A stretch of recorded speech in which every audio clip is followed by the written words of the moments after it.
She's still playing second fiddle to you, even on her own wedding day." The photographer's whisper hit me like ice water, his camera lens focused on my sister Emma in her $10,000 dress. My champagne glass trembled as I watched my mother guide Marcus's hand, the same hand that once wore the promise ring I'd given him, to slide the platinum band onto Emma's finger. The irony was suffocating. 3 years ago, this same ballroom had been reserved for our wedding. Marcus and I had spent hours here, tasting cakes, choosing flowers, planning a future that my mother destroyed in exactly 17 days. Now crystal chandeliers cast rainbow prisms across the marble floor, illuminating a marriage built on my mother's manipulation and my broken heart. "Ladies and gentlemen," my mother's voice rang out, commanding attention as always. Margaret Chen never simply spoke, she performed. "Today we celebrate not just a union, but a triumph.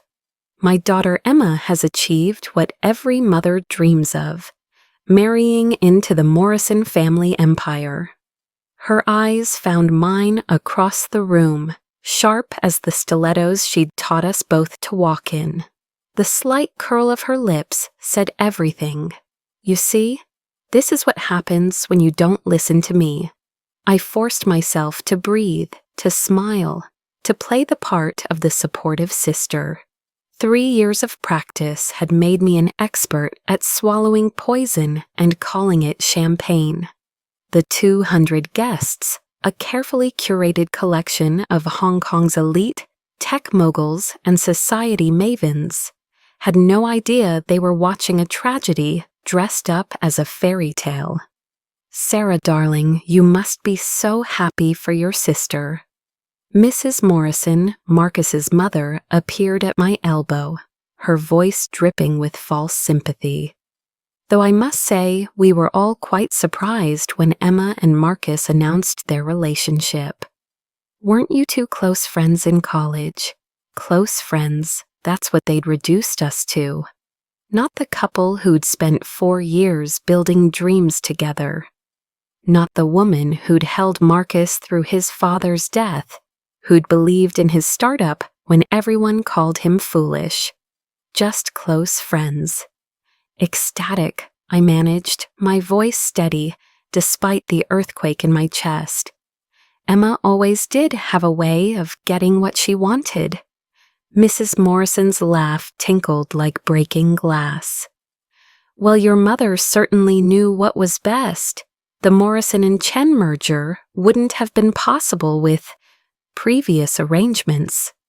Previous arrangements. Another euphemism for the relationship my mother had systematically destroyed when she discovered Marcus's father and mine were business rivals turned bitter enemies. She couldn't have her daughter bridging a gap that she'd spent 20 years widening. The wedding march began, and I watched Marcus stand at the altar, his shoulders rigid, his jaw clenched. For a moment, just one moment, his eyes met mine. The man I'd loved was still in there, trapped behind a mask of duty and resignation. Then Emma glided past, radiant in her victory, and his gaze shifted to his bride.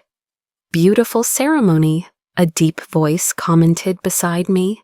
I didn't turn, couldn't risk showing the tears threatening to spill. Though I've seen happier faces at tax audits. Despite everything, I almost smiled. The stranger continued, "Christopher Williams, I believe we have a meeting scheduled next week about your app proposal." Christopher Williams, CEO of Nexus Tech, the company I'd been trying to pitch to for 6 months. Of all the places to finally meet him. "Sarah Chen," I replied, finally turning. He was taller than I'd expected from his press photos, with eyes that seemed to see straight through the carefully constructed walls I'd built. "I didn't expect to see you here." "Marcus is my cousin," he said simply, then lowered his voice. though I suspect neither of us is here by choice. The ceremony continued, each vow another needle in my heart. Emma promised to love, honor, and cherish. Marcus promised to protect, provide, and care. My mother dabbed at her eyes with a handkerchief that probably cost more than most people's rent. "Do you know what the saddest part is?" Christopher asked quietly, as the officiant pronounced them husband and wife. "Everyone in this room knows this is a business arrangement, dressed up as love, but they'll all pretend otherwise, because that's what we do. We pretend." The crowd erupted in applause as Marcus kissed Emma, a brief, perfunctory touch that looked more like a contract signing than a declaration of love. My phone buzzed with a text from my mother. "Stop sulking and smile. The photographers are watching."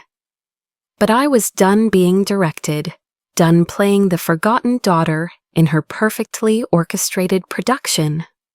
As the newlyweds walked down the aisle, Emma's train swept past me like a victory flag. I made a decision that would change everything.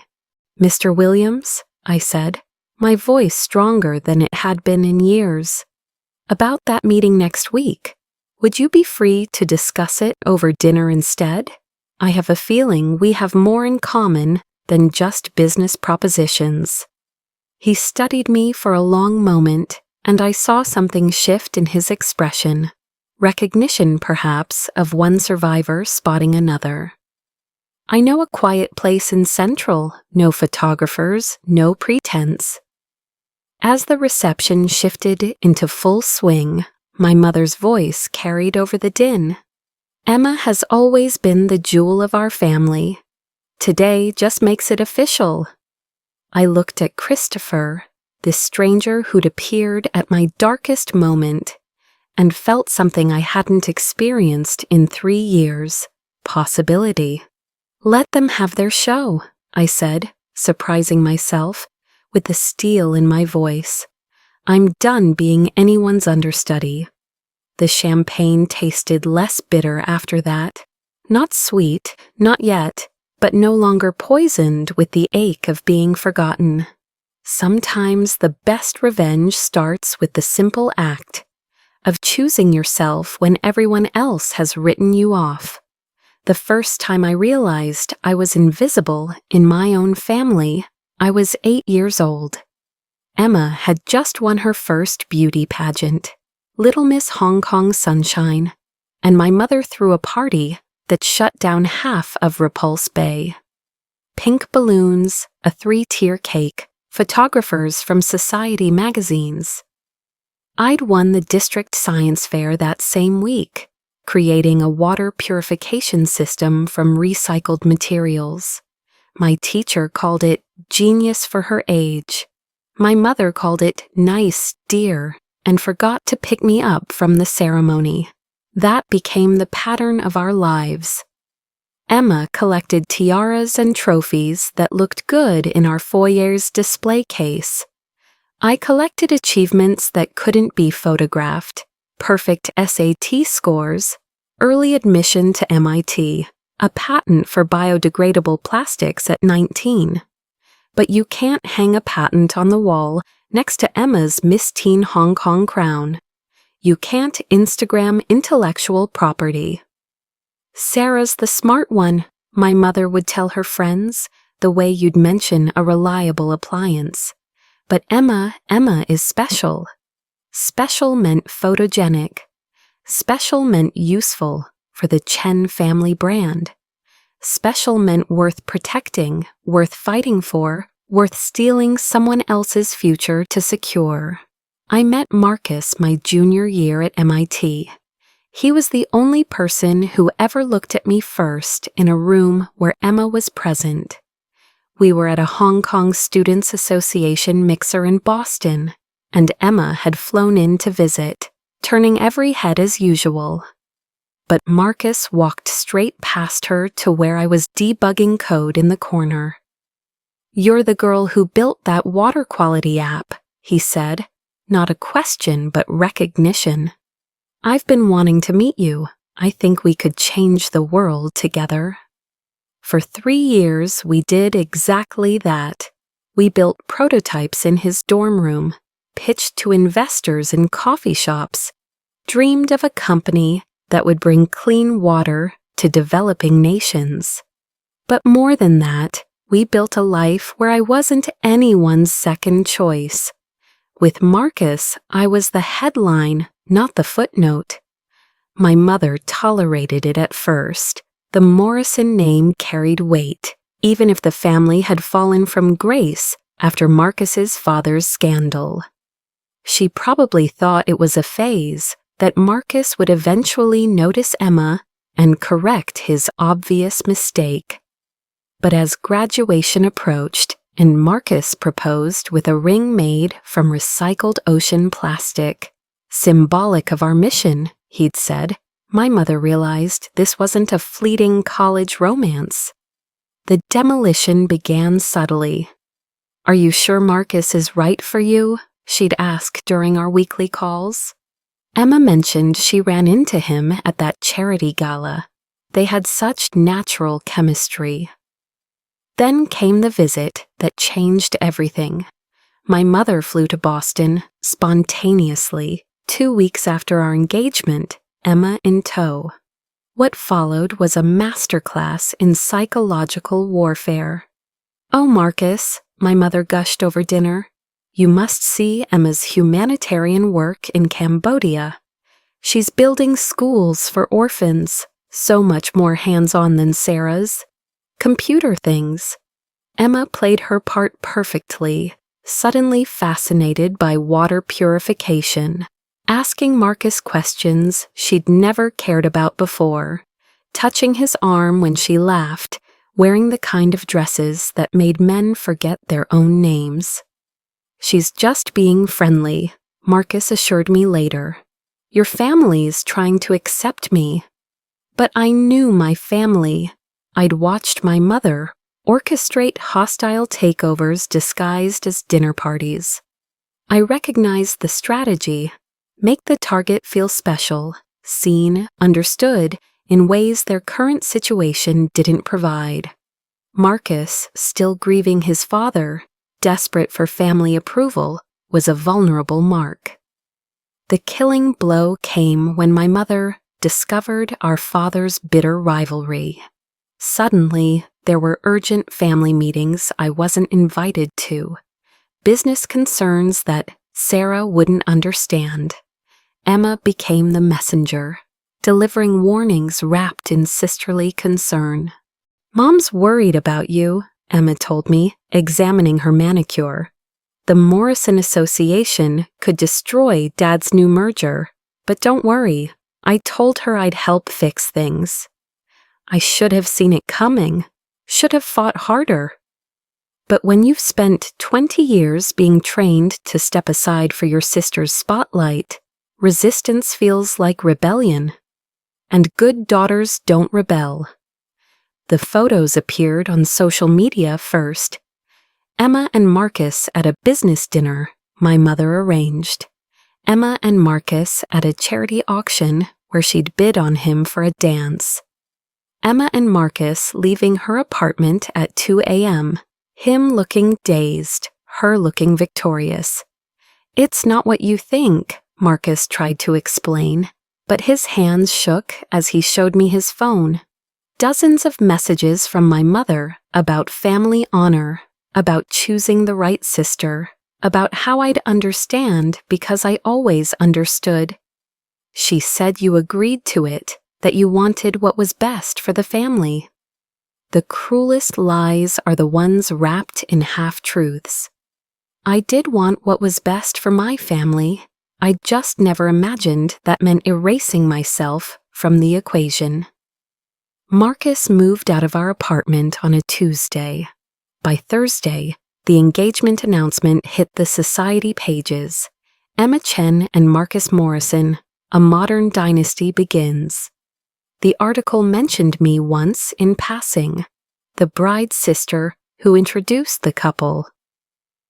I spent the next 3 years perfecting the art of being forgotten.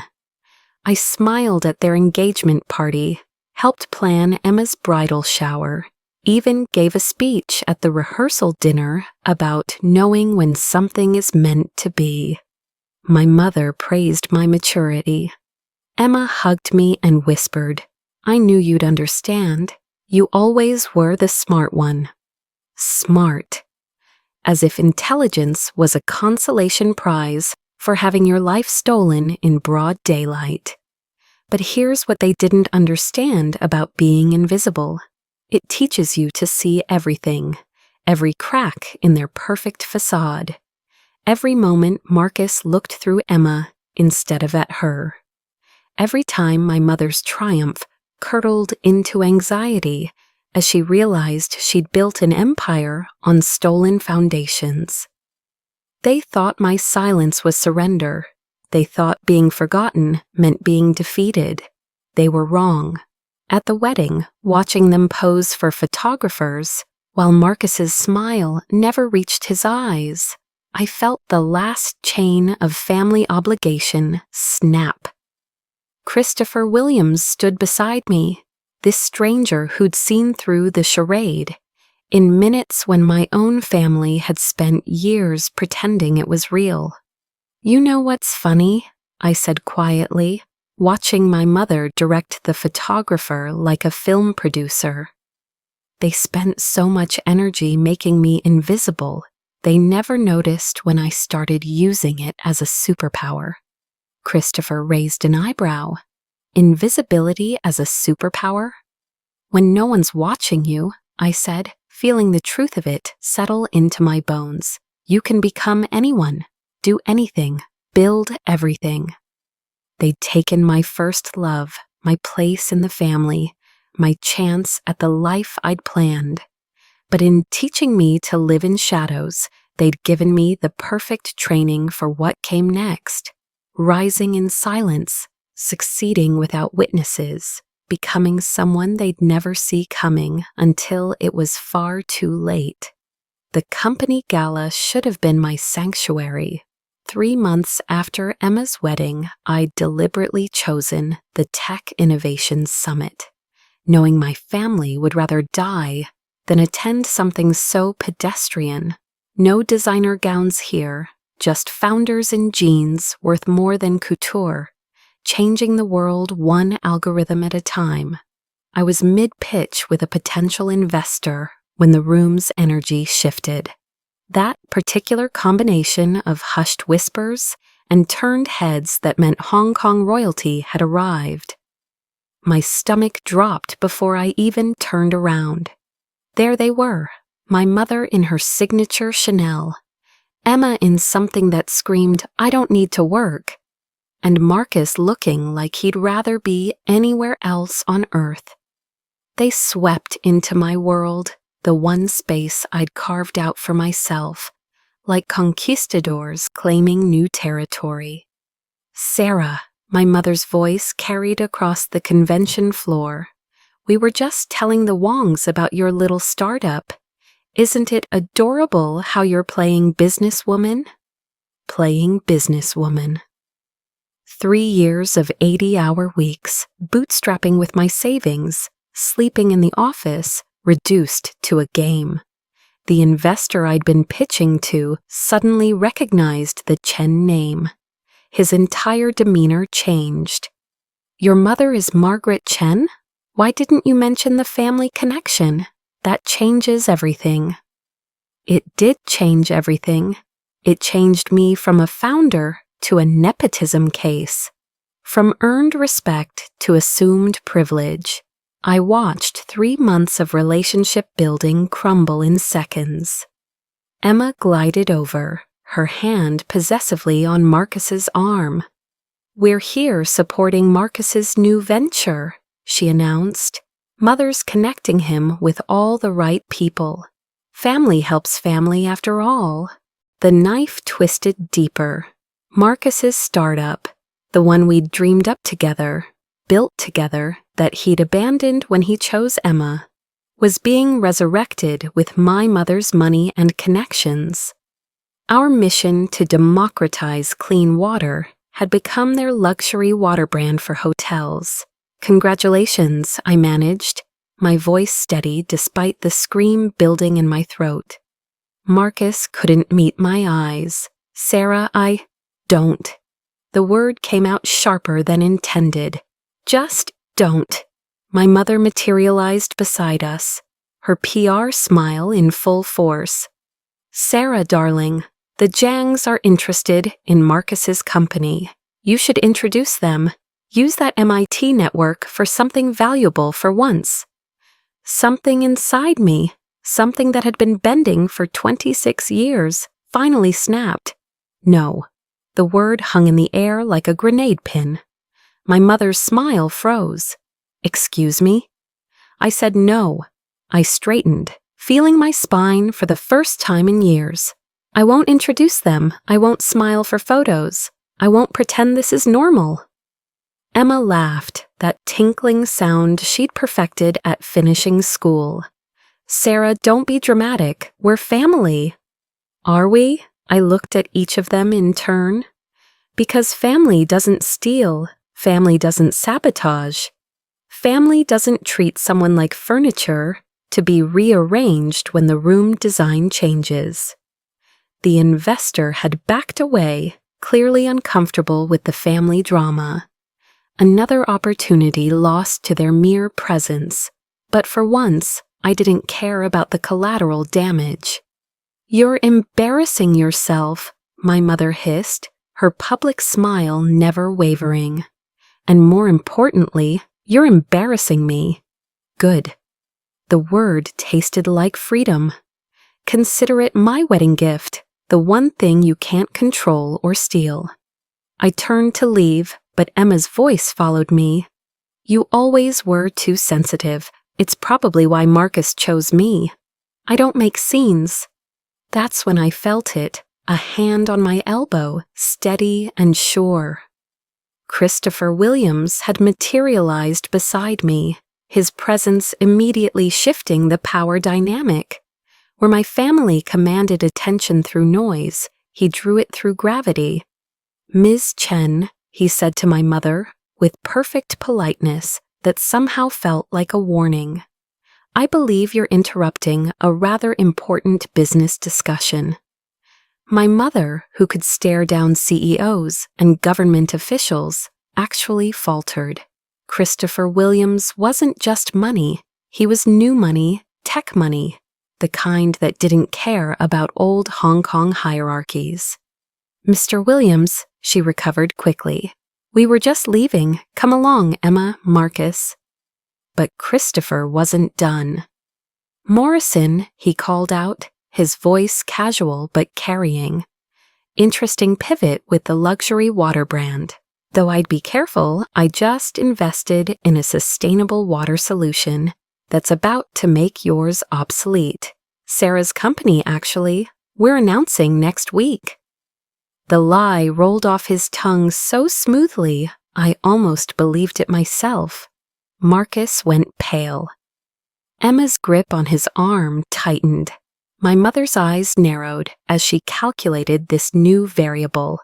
They left in a flutter of designer fabrics and wounded pride. The convention floor gradually returned to normal, though I caught curious glances and whispered speculations. Christopher guided me to a quiet corner, past the exhibition booths and startup showcases, to a balcony overlooking Victoria Harbor.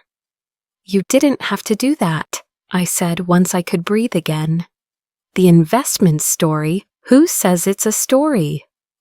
He pulled out his phone, showing me an email to his investment team. "I've been watching your company for months. Clean water democratization, sustainable filters, distribution to underserved communities. It's exactly what we look for. Your family drama just made my decision easier." I stared at the email, the numbers making my head spin. This is serious money.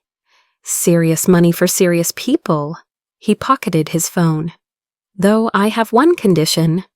"Of course, there's always a condition." "Which is?" Stop apologizing for existing. His gaze was direct, uncomfortable in its clarity. I've read your work, studied your code, you're brilliant, but you act like someone who's asking permission to breathe. The words hit harder than any insult could have, because they were true. I'd spent so long making myself small, acceptable, invisible, that I'd forgotten I had the right to take up space. I don't know how to be any other way, I admitted, the truth raw in my throat. Sure you do. He gestured to the gala below, where my family's disruption was already forgotten. The tech world moving on to the next innovation. You just did it. You said no, that's the first step. What's the second? He smiled then. Not the polished CEO smile, but something more real. Stop waiting for apologies that will never come. Stop hoping they'll see your worth. Start building something so undeniable, they'll have no choice but to see it. The harbor lights twinkled below us, a million promises reflected in dark water. I thought about Marcus, trapped in a marriage built on lies. About Emma, so desperate to be special, she'd stolen someone else's life. About my mother, ruling an empire built on other people's sacrifices. They'll try to stop me, I said, or worse, they'll try to take credit. Let them try. Christopher's confidence was contagious. A success is the best revenge, but only if you build it for yourself, not to prove something to them. A notification lit up my phone, an email from the investor who'd walked away earlier. He'd reconsidered, wanted to discuss terms. The Christopher Williams effect was already working. I have one condition too, I said, surprising myself with the steadiness in my voice. He raised an eyebrow, waiting. This stays between us. No grand announcements, no society page coverage. I want to build in silence. Let them think I'm still playing businesswoman while I create something they could never imagine. A stealth startup in plain sight? He grinned. I like it. Very refined. We shook hands as the city sparkled beneath us, sealing a deal that was about more than money. It was about transformation, about choosing to stop being the forgotten daughter and starting to become the unforgettable force. I don't need their approval anymore, I said, testing the words, finding them true. I just need results they can't ignore.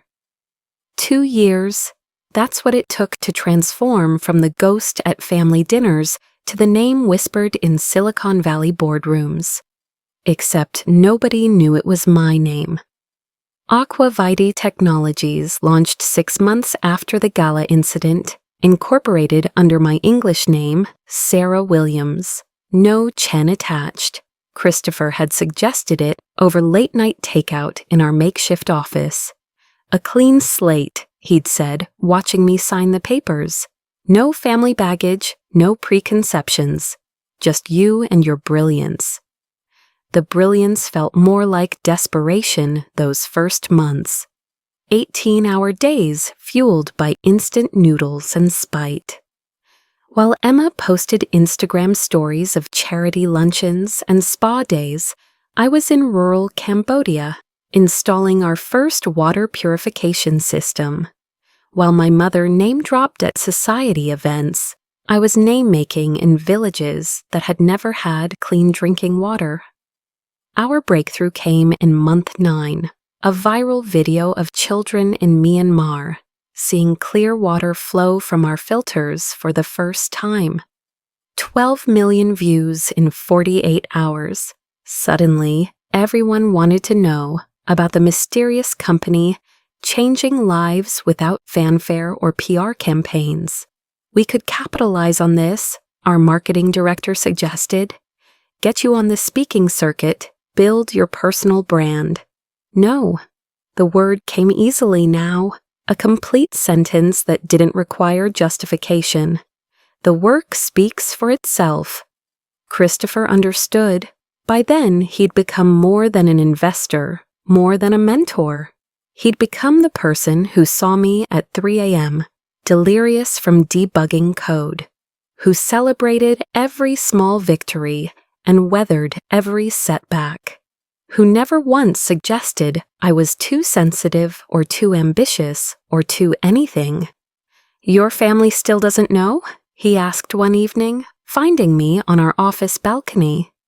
We'd moved to a real headquarters by then, an entire floor in Central with a view of the harbor. "My mother thinks I'm working at a little startup," I laughed, but it wasn't bitter anymore.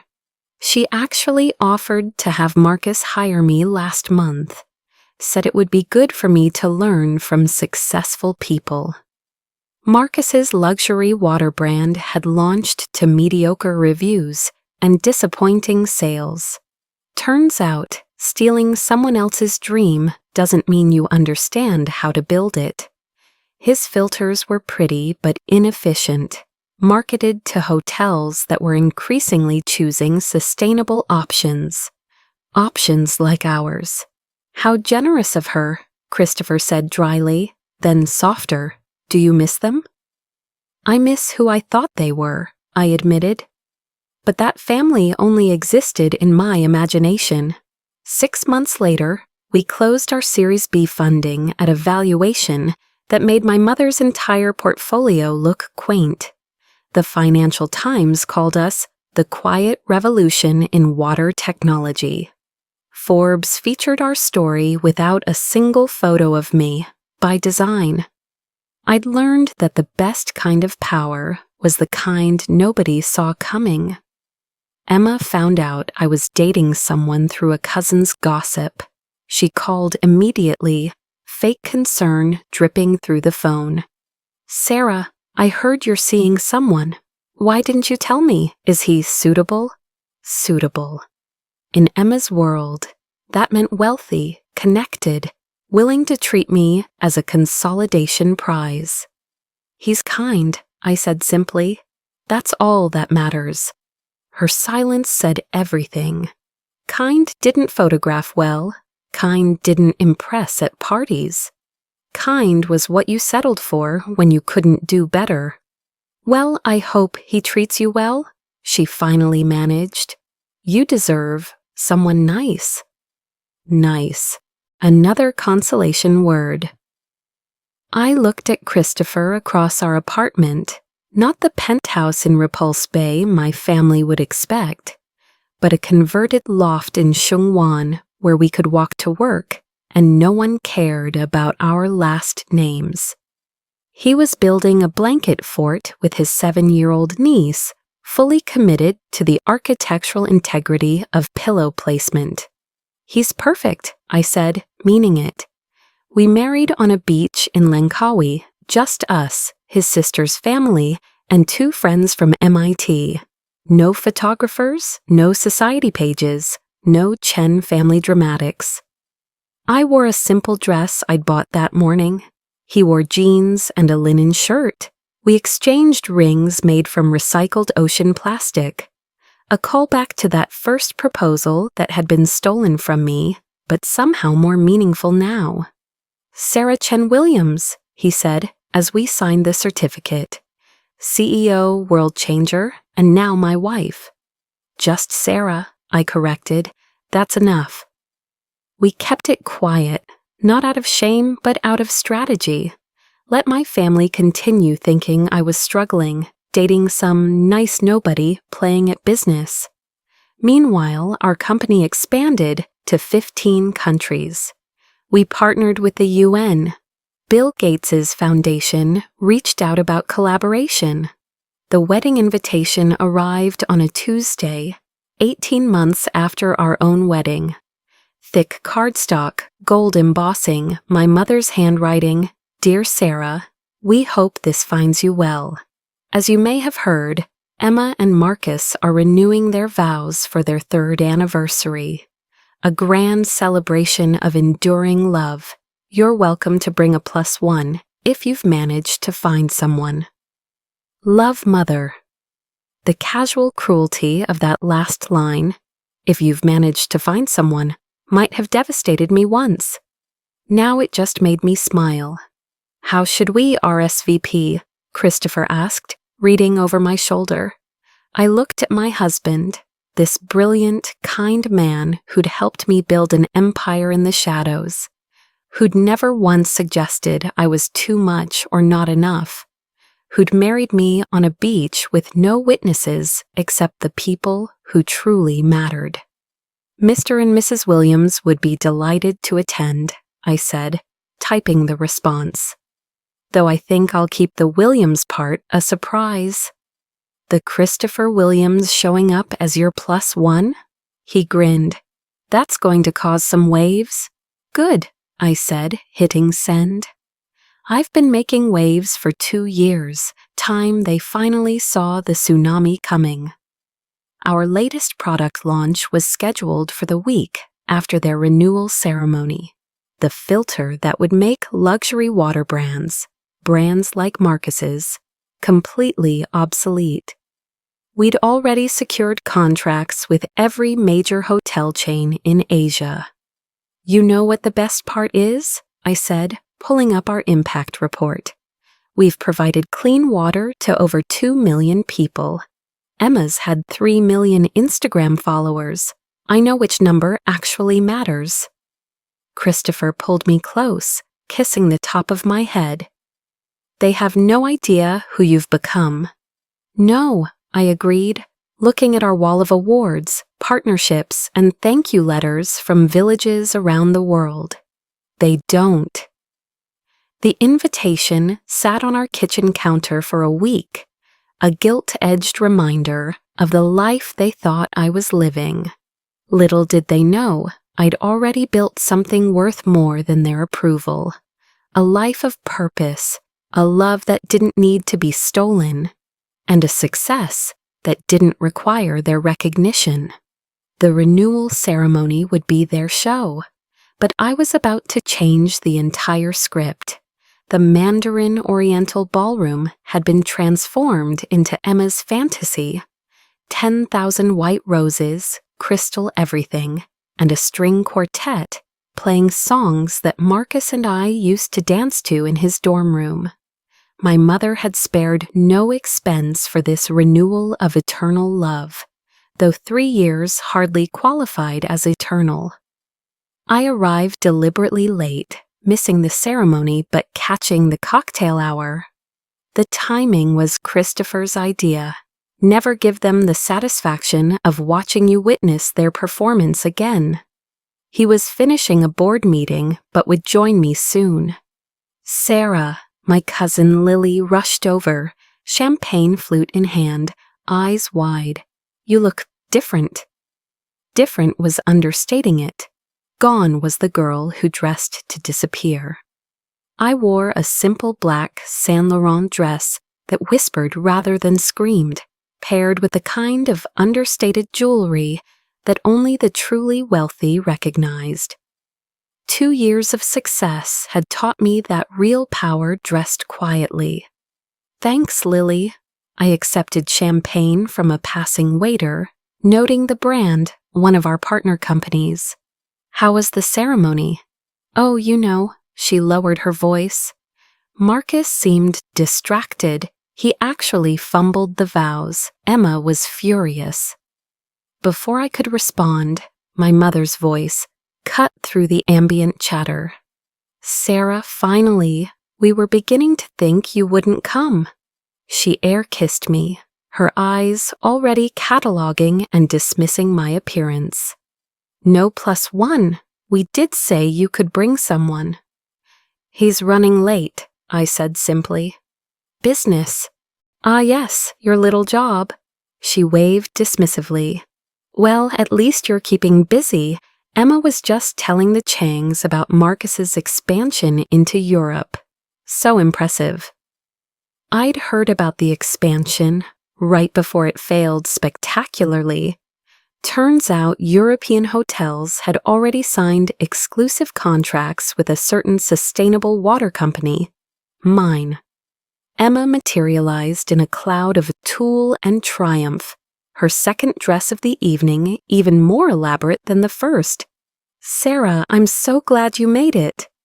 Her hug was performative, angled for the photographer. "Where's this mystery boyfriend we keep hearing about?" "Husband, actually," I corrected quietly. "We married last year." The silence was delicious. Emma's smile froze mid-wattage. My mother's champagne glass paused halfway to her lips. "Married?" My mother's voice could have cut glass. "You got married without telling your family?" It was small, intimate, perfect. I smiled at the memory. Not everyone needs an audience to validate their love. Emma recovered first, her laugh brittle. "Well, congratulations, I suppose. What does he do? Finance? Real estate?" "Tech," I said, enjoying the game now. "He invests in companies that matter." "How modern," my mother murmured, already losing interest. In her world, tech meant new money, and new money meant no pedigree. "Well, I hope he's good enough for you." The irony of her hoping someone was good enough for me when she'd orchestrated the theft of the one person she'd deemed too good for me wasn't lost on anyone. Marcus appeared then, and my heart didn't skip any more. He looked tired, older, wearing his tuxedo like armor.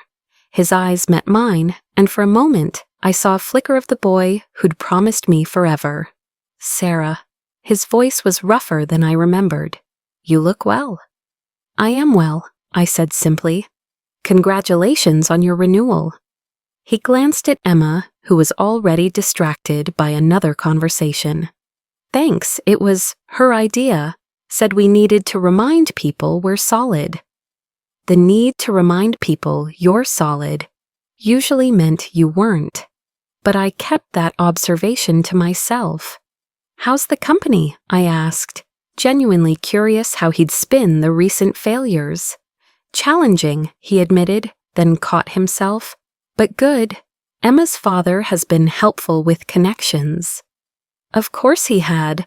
The Chen family knew how to prop up a failing investment, at least temporarily. That's when the energy in the room shifted again. Conversations stuttered, heads turned, and Christopher walked in. He moved through the crowd like he owned it, which, given that his companies had partnerships with half the businesses represented, wasn't far from the truth. His Armani suit was perfectly cut, his presence commanding without trying, and he was walking straight toward me. "Sorry I'm late, darling," he said, kissing me with the casual intimacy of a husband, not a +1. The Tokyo deal ran long. I felt rather than saw my mother's shock. Emma actually gasped. Marcus went rigid. "Mother, Emma, Marcus," I said smoothly. "I'd like you to meet my husband, Christopher Williams." The name landed like a bomb. Everyone in their circle knew who Christopher Williams was. The tech mogul who'd turned down their investment pitches, who'd been featured on every 40 under 40 list, who could buy and sell the Morrison empire without blinking. "Christopher Williams," my mother repeated faintly. "You married Christopher Williams." "Actually," Christopher said with a smile that didn't quite reach his eyes, "I married Sarah Chen, though she goes by Williams now, professionally speaking." Emma's face cycled through emotions like a slot machine. Disbelief, envy, confusion. "But how? When? Why didn't we know?" "Sarah values privacy," Christopher said simply. "As do I. We prefer to let our work speak for itself." "Your work," my mother was still processing. "What work?" This was the moment I'd waited 2 years for. Not with malice, but with the quiet satisfaction of someone who'd built rather than destroyed. "AquaVitae Technologies," I said. "We provide sustainable water solutions globally. You might have read about us. We just signed the UN partnership." The recognition hit them in waves. My mother's face went white. Emma's smile completely flatlined. Marcus? Marcus looked like someone had punched him in the stomach. "That's your company?" he whispered. But I thought, the founder was S. Williams. "Yes," I agreed. "That would be me." The quartet chose that moment to announce dinner, but nobody moved. We'd become the center of a different kind of show, the kind my mother hadn't scripted. "Congratulations again on your renewal," Christopher said, his arm around my waist. 3 years is quite an achievement. Sarah and I are coming up on 2 years ourselves, though we measure success differently. A waiter appeared with fresh champagne. As he poured, I caught a glimpse of the label, from a vineyard that exclusively supplied our corporate events. Christopher noticed too, his lips twitching. "To family," he proposed, raising his glass, "and to the roads we take to find it." Marcus downed his champagne in one gulp, then immediately reached for another. Emma grabbed his arm, hissing something about appearances. My mother stood frozen, calculating and recalculating, trying to figure out how she'd missed this. "You know," Marcus said suddenly, his voice too loud, wine loose, "I used to think Sarah was the one who got away, but now I realize." He looked at Emma with something like apology, then at me with something like regret. "I was the one who got left behind." "Marcus," Emma warned, but he wasn't done. "Do you know she was the one who designed our original filtration system? The one that actually worked? I couldn't even explain it properly after—" He trailed off, but the damage was done. "Perhaps we should find our table," Christopher suggested smoothly. "Sarah, shall we?" As we walked away, I heard my mother's damage control beginning. Emma's sharp whispers, the rustle of gossip spreading through the room like wildfire. But for the first time in my life, I didn't care what story they were spinning. "That was quite a revelation," Christopher murmured in my ear. "Though not quite how we planned it." "No," I agreed, glancing back at Marcus swaying slightly, Emma's fixed smile cracking, my mother's social armor dented. It was better. Because I hadn't needed to expose their lies or announce my success, the truth had simply arrived, dressed in Armani and impossible to ignore. And sometimes the most elegant revenge is just showing up as exactly who you've become. No explanations, no apologies, just undeniable proof that the person they discarded was the one worth keeping all along. The dinner was exquisite torture. Christopher and I were seated at table 3, close enough to the head table to be noticed, far enough to be reminded of our place. But positions at dinner tables didn't matter anymore when you owned the building. I watched Emma work the room with desperate brightness, her laugh too loud, her smiles lasting a beat too long. Marcus had switched to water after his outburst, but the damage was done. The Hong Kong elite had witnessed cracks in the perfect facade, and in our world, cracks were blood in the water. "Ladies and gentlemen," my mother's voice rang out as dessert was served. "Before we continue celebrating Emma and Marcus's beautiful love story, I want to thank you all for being part of our family's joy." Our family, as if I were included in that plural, as if the past 3 years hadn't happened. Christopher squeezed my hand under the table. "Ready?" I nodded. We'd discussed this moment, planned it with the same precision we brought to board meetings. But now, sitting in this room full of people who'd watched my erasure without comment, I felt the weight of what we were about to do. Additionally, my mother continued, "I want to announce—" "Actually, Mother," I stood, my voice carrying with a clarity that surprised me. If I may? The room turned. My mother's smile went rigid. Emma's eyes narrowed, but I was already moving, Christopher beside me, toward the microphone. "Thank you," I said, taking the mic with steady hands. I wanted to personally congratulate my sister and Marcus on their renewal.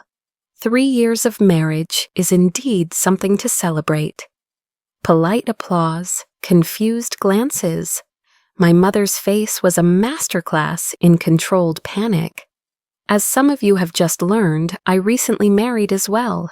Christopher and I wanted to mark this special occasion with a gift that reflects both our family's values. I paused, letting the anticipation build. Emma was gripping Marcus's hand so tightly, his knuckles were white. "We're establishing the Chen Morrison Foundation for Ethical Water Access," I continued, Christopher stepping forward with the documentation. "A $10 million endowment to ensure clean water reaches communities that luxury brands often overlook." The number landed like thunder. 10 million was more than my mother had spent on both Emma's weddings combined. But it was the name that cut deepest, Chen Morrison, linking our families forever to a cause that highlighted everything Marcus's company wasn't.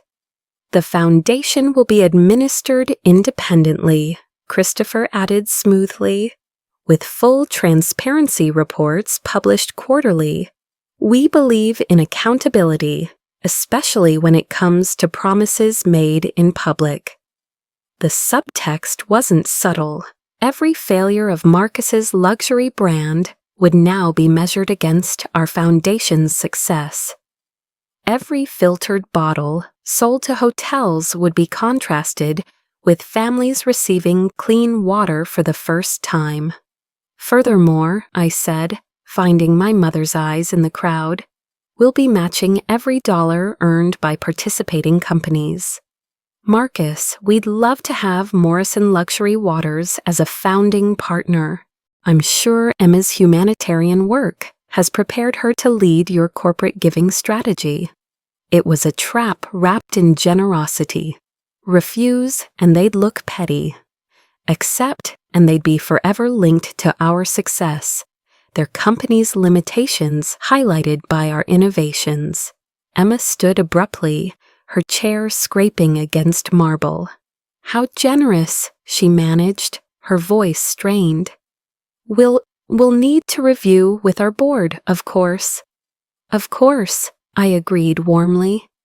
"Take all the time you need. Clean water can wait." The words hung in the air, their meaning clear.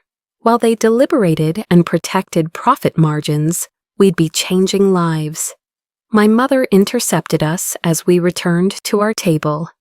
"Sarah," she hissed, pulling me aside, "what are you playing at?" "I'm not playing," I said simply. "That's the difference between us, Mother. You see everything as a game to win. I just see problems to solve." "Don't be naive. This is about revenge." I looked at her, really looked at her. This woman who'd raised me to be invisible, who'd orchestrated my heartbreak, who'd never once asked if I was happy. And I felt nothing, no anger, no need for her approval, just a sort of distant pity. "No," I said quietly. "Revenge would be exposing how you manipulated Marcus, how you threatened his mother's medical bills, how you staged those photos of him leaving Emma's apartment." Her face went ashen. "You can't prove—" "I don't need to prove anything," I interrupted, "because I don't care anymore. You took something from me, yes, but look what I built from the ashes. I should thank you, really. If you hadn't shown me how conditional your love was, I might never have learned to love myself unconditionally." For the first time in my life, my mother had no response, no cutting remark, no strategic redirection, just silence. "We'll be leaving shortly," I continued, But I wanted you to know I forgive you, not for your sake, but for mine. Carrying anger at you would be like drinking poison and expecting you to suffer. I have better things to do with my energy. Sarah. Her voice was smaller than I'd ever heard it. I did what I thought was best.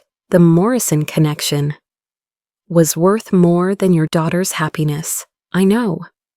I touched her hand gently. And now you have to live with that choice. Emma has her trophy husband, you have your society status, and you both have to wake up every day knowing it's all built on a lie. Christopher appeared at my elbow. The car's ready when you are. I nodded, then turned back to my mother one last time. Goodbye, Mother. I hope you find whatever it is you're looking for. We made our exit then, walking through the ballroom with the quiet confidence of people who had nothing to prove. Guests parted before us, whispers following in our wake. I caught glimpses of faces, some shocked, some admiring, some calculating how to curry favor with the couple who'd just redefined the game. At the door, I turned for one last look. Emma and Marcus stood frozen at the head table, their renewal celebration hijacked by an announcement they couldn't match. My mother remained where I'd left her, looking suddenly older, suddenly smaller. Then I saw something that made me pause. Marcus, when he thought no one was watching, pulled out his phone and typed something quickly. Moments later, my phone buzzed. I'm sorry for everything. You deserved better, from all of us. I showed Christopher the message as we settled into the car. Will you respond? He asked. I thought about it as Hong Kong's lights blurred past the window.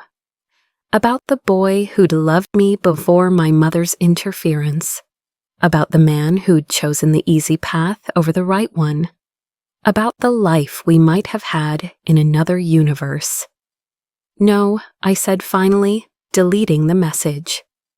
Some conversations are better left unfinished. Christopher took my hand, his wedding ring catching the streetlights. How do you feel? I considered the question. How did I feel? I just faced the people who'd broken me, announced my success without gloating, offered help without conditions. I'd forgiven without forgetting, risen without revenge. Free, I said, meaning it completely. I feel free. Because true elegance isn't about the dramatic exit or the cutting final word. It's about leaving with your dignity intact, your conscience clear, and your future unmarred by the weight of old grudges. They could keep their guilt, their regrets, their might-have-beens. I had something better, a life built on truth, love earned not stolen, and the kind of success that didn't need their witness to be real. 2 years later, I stood in the same Mandarin Oriental ballroom, but everything had changed. This time, I was the keynote speaker for the Global Water Innovation Summit. The irony wasn't lost on me. The room where my mother had tried to erase me now held 300 people waiting to hear my story. The thing about water, I began, looking out at the audience, is that it always finds its way. Block its path, and it simply carves a new one. Try to contain it, and it rises until it overflows. Attempt to destroy it, and it transforms into vapor, into ice, into rain that nourishes new growth. In the third row, a familiar face caught my eye. Marcus. Older now, wearing his failures more honestly. He'd reached out 6 months ago. Morrison Luxury Waters was bankrupt. Emma had filed for divorce, and he wanted to know if our foundation might need experienced engineers for field installations. I'd hired him, not out of pity or lingering affection, but because second chances shouldn't be reserved only for those who never needed them. He was good at the work, better when he wasn't trying to be someone else's version of success. 5 years ago, in this very room, I learned that family could be conditional, that love could be currency, that success, in some people's eyes, was a zero-sum game where someone had to lose for another to win. I paused, letting the words settle. That night broke me, but like water meeting an obstacle, I had two choices: stagnate or find a new path. The audience was silent, the kind of attention that comes from recognition. Many of them had their own stories of betrayal, of being underestimated, of building from rubble. Today, AquaVitae operates in 43 countries. We've brought clean water to 8 million people, but numbers don't tell the real story. I clicked to the next slide, a photo Christopher had taken last month. A young girl in Bangladesh, laughing as clear water poured from her cup.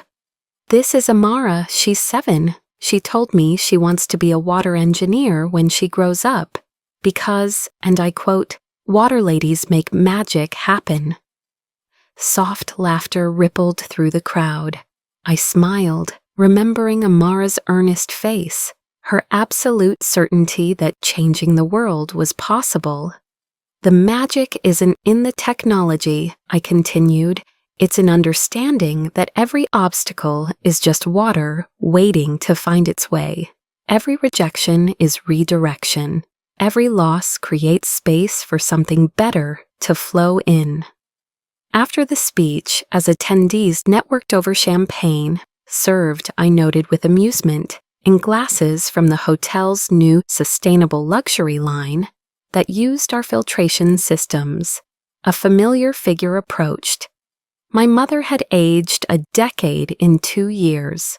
The designer clothes remained, but they hung differently on her diminished frame. The confidence that had once commanded rooms had faded to something more tentative. "Sarah," she stopped, a respectful distance away, uncertain of her welcome. "Your speech was powerful." "Thank you," I said simply, neither warm nor cold. Just acknowledgement. "I received the Foundation's reports," she said quietly.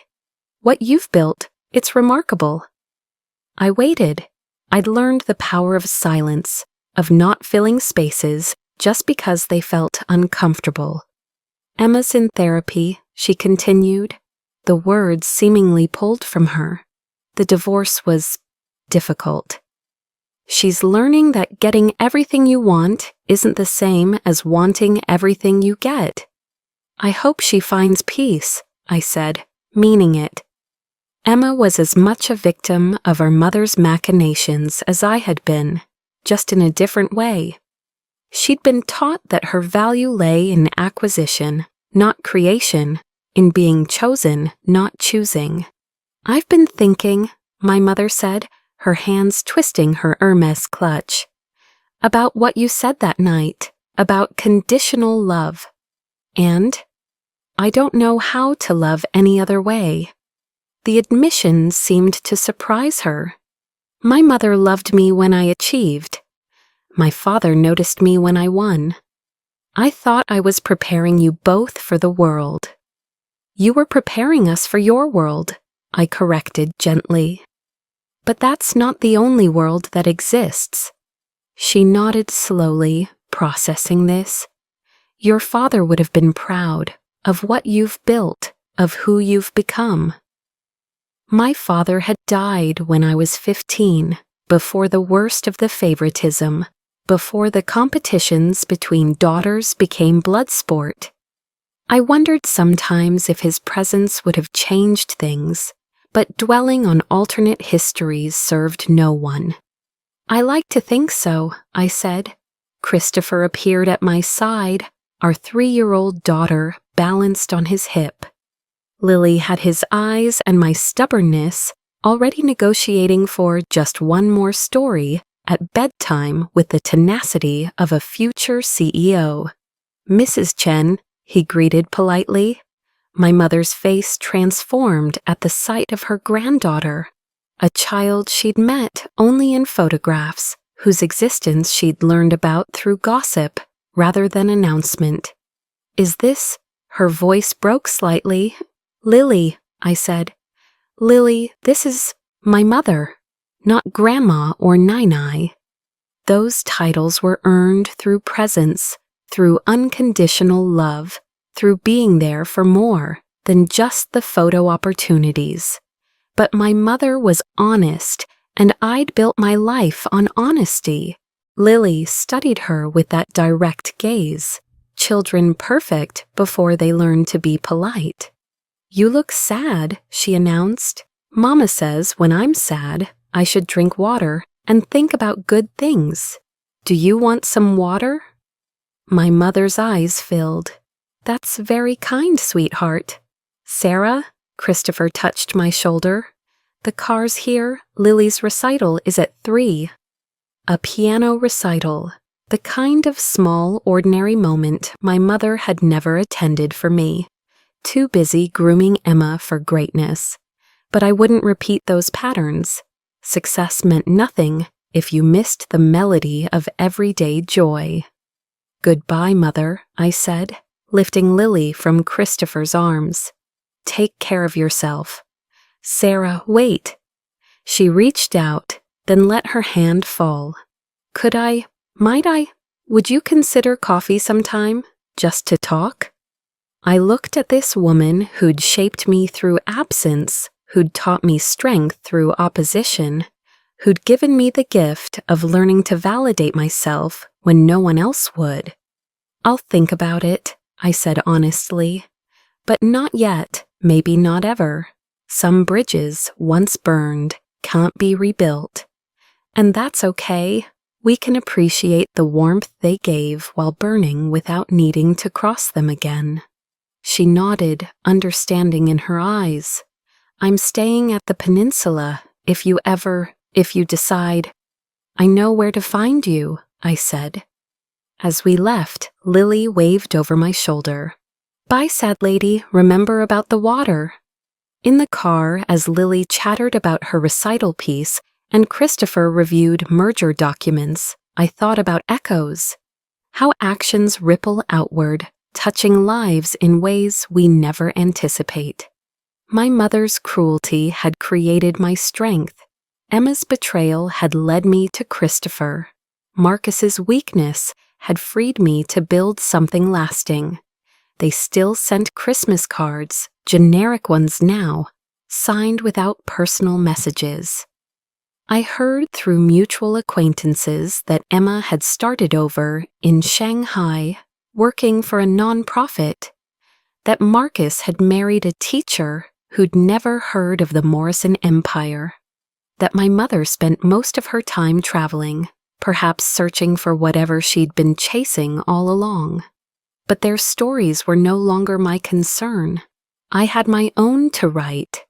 One measured not in society pages or family hierarchies, but in lives changed, problems solved, love freely given and received. Mama, Lily said suddenly, why was that lady sad? I considered how to explain complex adult failures to a 3-year-old. Sometimes people make choices that seem right but feel wrong later. Oh. She pondered this with serious concentration, like when I ate all my Halloween candy and got a tummy ache. Exactly like that, I agreed, catching Christopher's amused glance. But with bigger candy and bigger tummy aches? She should have saved some, Lily concluded, like you taught me. Save the best parts so they last longer. Out of the mouths of babes, my mother had consumed all her daughter's love in one greedy gulp, gorging on control and conditional affection. Now she faced the stomach ache of loneliness, the sugar crash of empty victories. But I had saved the best parts of myself, my capacity for trust, for joy, for unconditional love. I'd invested them wisely in people who multiplied rather than diminished them. The returns were evident in Christopher's steady presence, in Lily's boundless laughter, in the work that made the world a little better each day. Dignity, I would tell Lily someday, when she was old enough to understand, isn't about never falling, it's about choosing how you rise. And the most beautiful rising happens not with revenge or resentment, but with the quiet grace of becoming exactly who you were meant to be. No permission needed, no applause required. Just the simple, revolutionary act of choosing yourself when the world insists you're not worth choosing. That echo of self-worth discovered in the ruins of others' expectations would ripple through generations. It would teach Lily that love shouldn't require performance, that success isn't a weapon, that family is defined by presence, not DNA. And somewhere in Hong Kong, in penthouses and hotel bars, in therapy sessions and lonely travels, the other echoes would continue too. The hollow sound of victories that came at too high a price, the whisper of might have beens, the silence where love should have been. But those were their echoes to bear. Mine sang a different tune, clear as filtered water, strong as promises kept, endless as the love we choose to give, when we finally learn we're worthy of receiving it in return. Did this story of refined revenge move you? Hit that subscribe button to join our family of survivors who know that the best revenge isn't served cold. It's served with grace, success, and a life well lived. At Refined Revenge, we share weekly stories of people who turned their pain into power, their setbacks into comebacks, because sometimes the most satisfying plot twist is simply becoming the person they never thought you could be. Subscribe now and remember, your revenge story starts the moment you choose yourself.